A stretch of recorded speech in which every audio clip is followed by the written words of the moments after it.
Assalamualaikum warahmatullahi wabarakatuh. Hari ini kita akan belajar tentang cara manual UJT. Nama lain dari UJT adalah uji perbedaan rata-rata.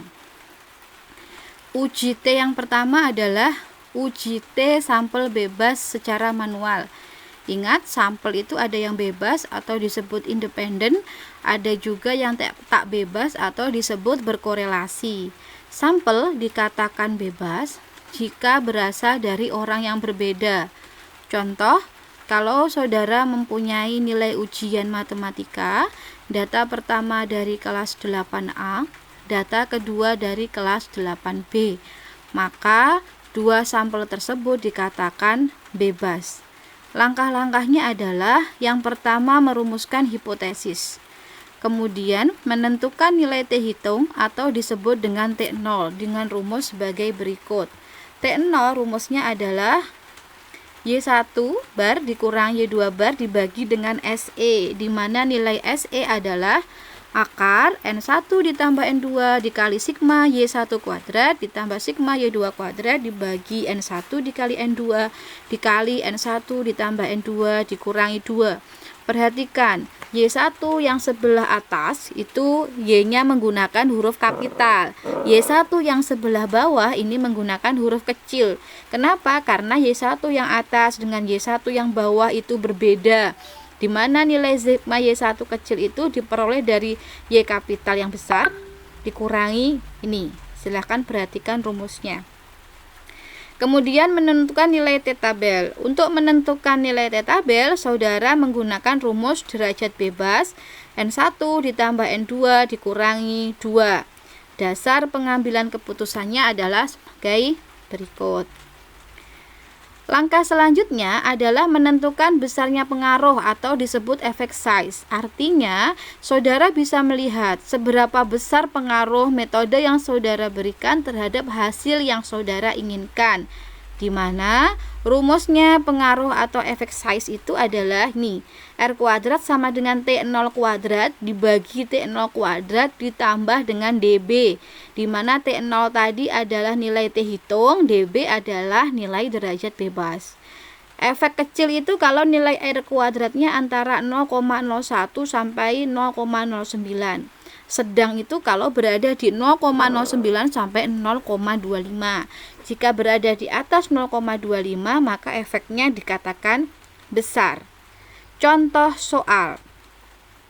Suatu penelitian dilakukan untuk mengetahui pengaruh metode pembelajaran terhadap kemampuan berpikir kritis matematis siswa. Jadi ada dua kelompok perlakuan, yaitu kelompok inquiry dan kelompok drill. Inquiry itu adalah metode penemuan terbimbing. Jadi anak menemukan sendiri suatu pemahaman dengan cara dibimbing oleh gurunya.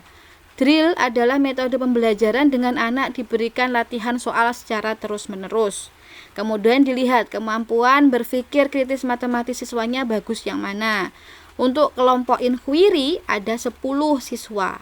Untuk kelompok drill ada 12 siswa. Langkah pertama adalah merumuskan hipotesis.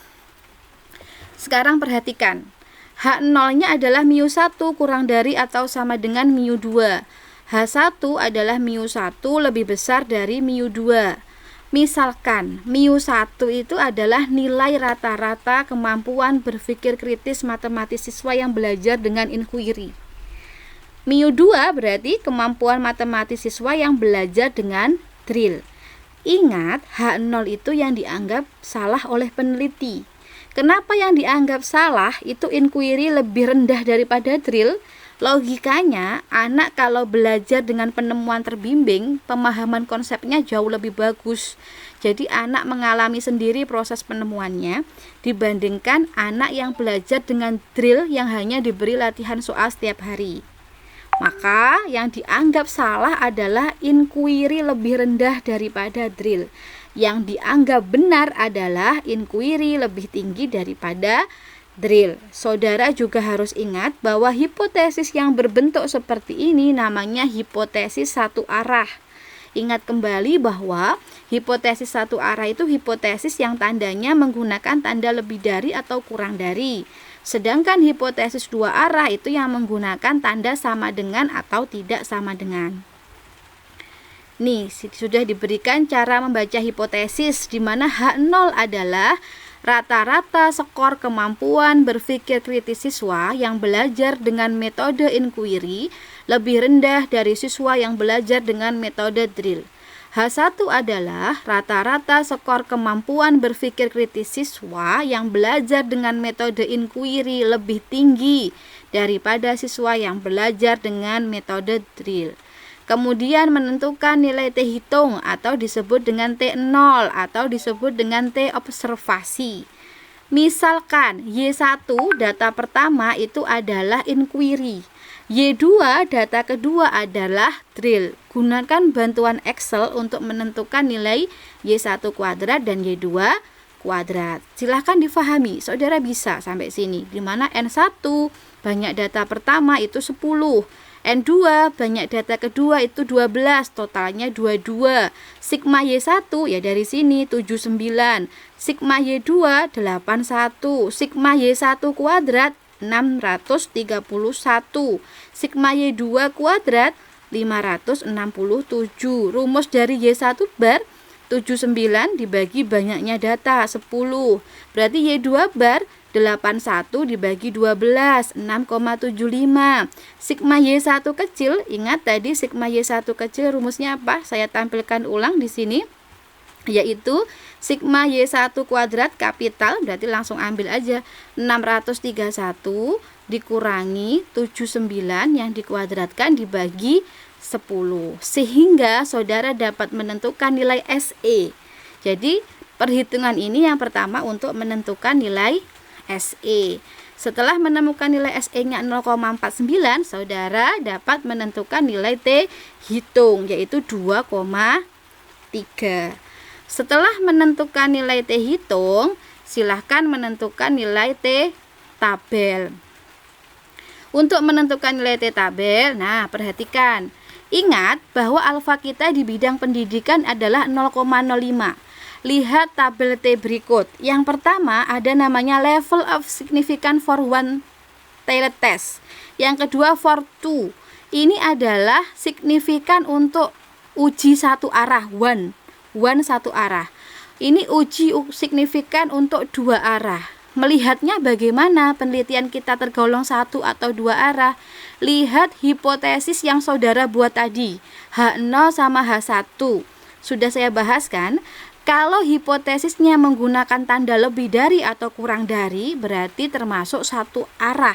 Kalau hipotesisnya menggunakan tanda sama dengan atau tidak sama dengan, berarti dua arah. Pada penelitian kali ini, pada kasus kali ini, hipotesisnya tadi menggunakan tanda lebih dari atau kurang dari. Maka yang dimaksud adalah one atau satu arah, sehingga pilih yang ini, level of significance one. Alfanya pilih 0,05, DF-nya atau DB-nya 20, sehingga diperoleh nilai tabelnya 1,7. Kesimpulannya, tolak H0 terima H1. Artinya, siswa kemampuan berpikir kritisnya bagus yang belajar dengan metode inquiry. Langkah selanjutnya, menentukan seberapa besar pengaruhnya. Gunakan rumus R kuadrat tadi. Dengan pakai T0, T hitung yang sudah saudara temukan. Ketemulah efek size-nya 0,2. 0,2 itu tergolong apa? Berdasarkan kesimpulan dari efek size tadi, di mana 0,2 itu kalau dibuat menjadi persen 20,99%.